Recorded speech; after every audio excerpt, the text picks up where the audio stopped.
Hello everyone, so I haven't made a video in a while. That is because I haven't really bought anything for the car.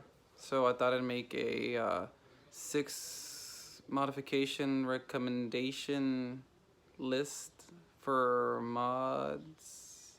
6 mods for this thing that I recommend. I don't know why that was so hard for me to say, but yeah. So that's my car.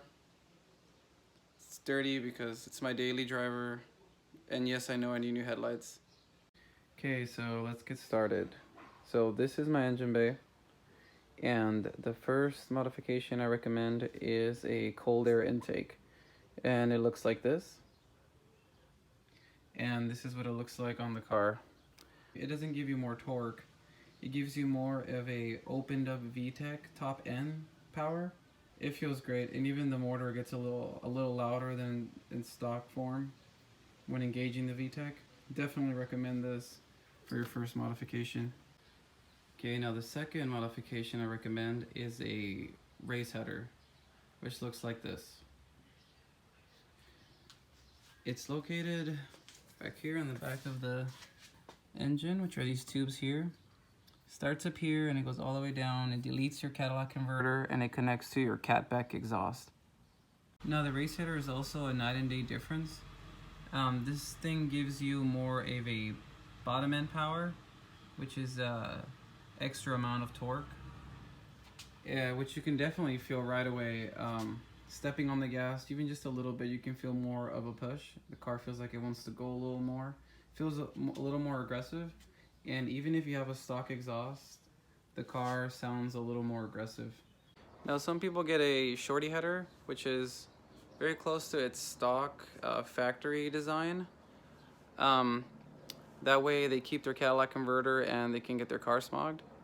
But that thing, honestly, it gives you little to no power, which I'd recommend just keeping your stock header if the whole smog thing is an issue for you in whatever state or country you're in. That's where I recommend the race header.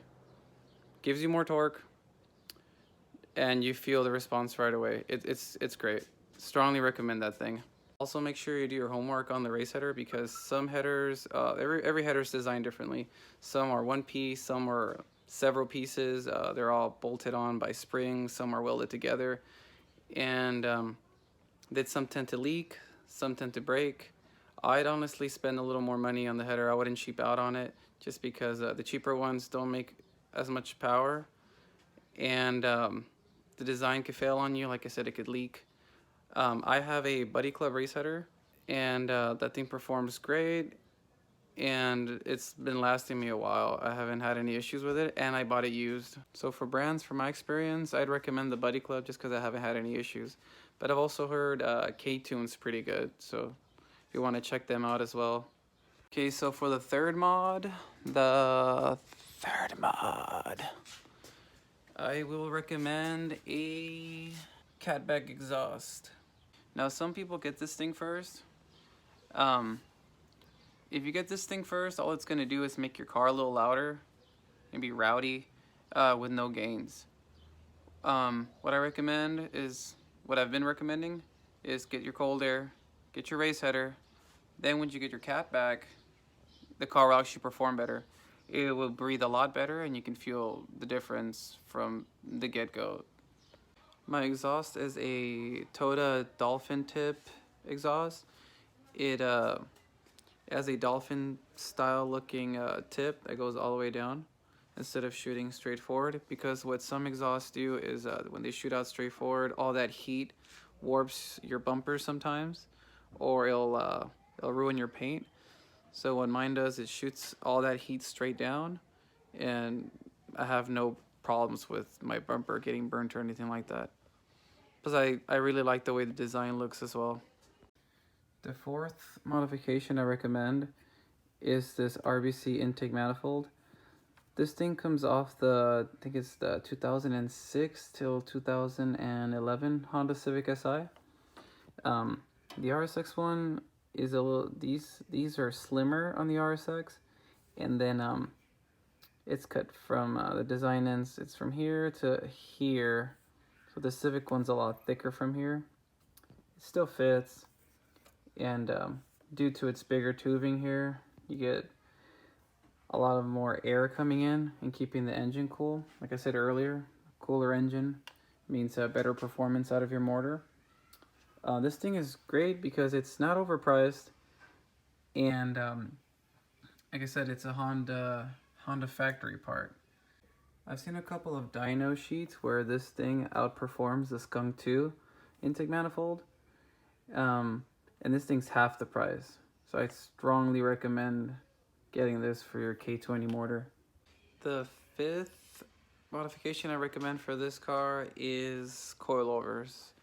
And one of the big reasons is this car comes so high up in the air from factory. It's insane. Like here's my 2012 Civic. It's a EX model. It's factory shocks, and see the wheel gap. It's fine for a stock car. It looks fine. It doesn't look really high. It doesn't look too low. It looks fine.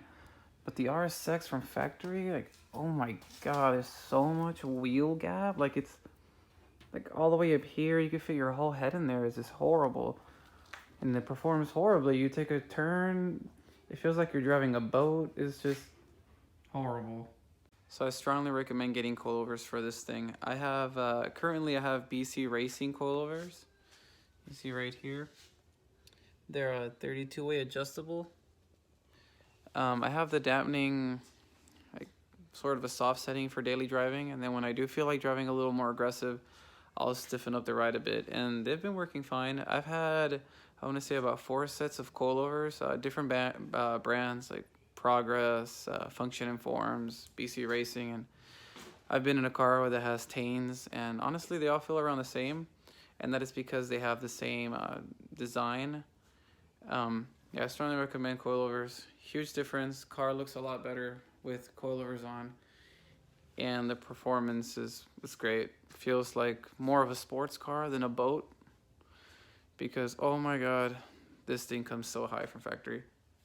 The sixth and final modification I'd recommend is KPRO. KPRO is the sixth modification I recommend that some might even debate should be your first modification is KPRO.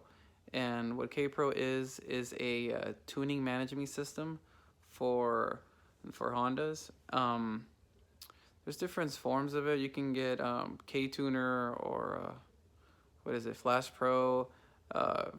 I'd strongly recommend KPRO just because it's a lot more, it gives you a lot more options to work with the car.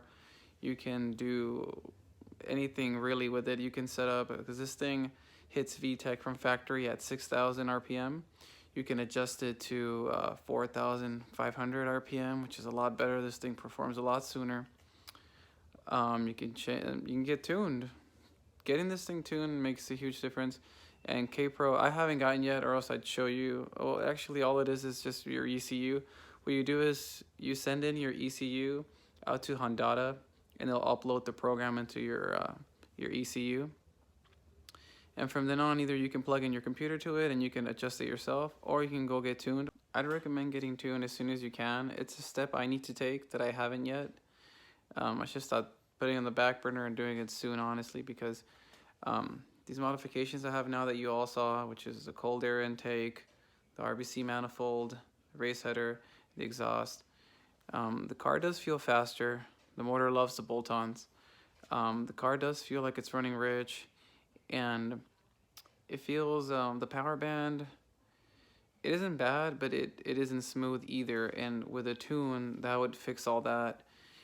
And I have race friends that are tuned from like a 20-mile-per-hour roll, and they get the launch on me, and that is because their VTEC hits a lot sooner than mine.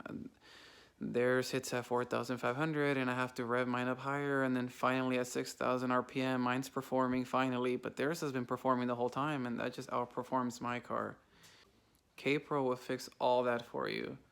You find a tuner, they'll tune your car, they'll give you a dyno sheet, and off there you can go, you can see where you're making all your power, because they'll run the car from first gear, second gear, third gear. They'll do a pull from every gear, and they'll show you where the power starts to where it starts falling. That way you know where to shift, because if your power ends at 7,500, why rev all the way to 9 if you're losing power from 7.5? It'll just start dropping down. It's a lot better to shift, and then you can continue your power. You don't know that when you're not tuned. You can't tune without KPRO. So KPRO, like I said, some people would argue and say that should be one of your first mods, because when these cars come from the factory very restricted, KPRO alone will change the whole feel of this car.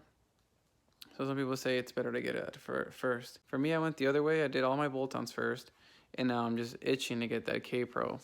There are other things I could recommend besides all this. I just don't want to make the video too long, so I kind of been talking the whole time. But that was my 6 modifications I recommend for the RSX. If you want to watch older videos of my channel, just check out my channel. I have several more videos on there. And if you want to watch more videos in the future, make sure you subscribe.